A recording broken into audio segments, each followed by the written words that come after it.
Scoundrel, তোর এত বড় সাহস, তুই মাস্ক ছাড়া বাইরে থেকে ঘুরে আসলি? আমার হাত ছেড়ে দাও। ছেঁড়া মাস্কের জন্য আমাকে অপমান করা হয়েছে, তাই আমি আর জীবনে মাস্ক পরবো না। আর লকডাউন ফকডাউন জীবনে কিচ্ছু মানবো না। কি বললি তুই? তোর জন্য যদি আমার বউয়ের করোনা হয়ে যায় তাহলে আমি হানিমুন কার সাথে করবো? সালা, তুই আমার হানিমুন আটকাই বলছিস? আমার বউয়ের যদি করোনা হয় কি হবে? হ্যাঁ সালা।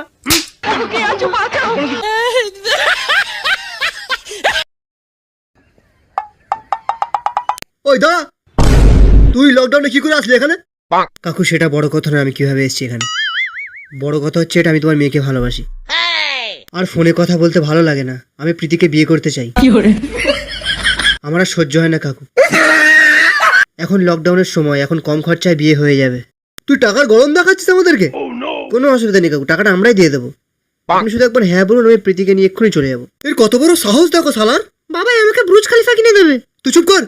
কান খুলে শুনে একটা কথা, আমার মেয়ের বিয়ে হলে শুধুমাত্র সরকারি চাকরি করা ছেলের সাথেই হবে। তোর আইফোনের ব্যবসা হলেও দেবো না। এই চলে যাচ্ছে মশালাকে। কে চালাচ্ছে? হ্যাঁ এই চলে যাচ্ছে। এই বে, এই চালাই। হ্যাঁ এই বুড়ো, তোর মগজটা কি তোর ওই জায়গাটায় আছে নাকি? ধর আমাকে ধর।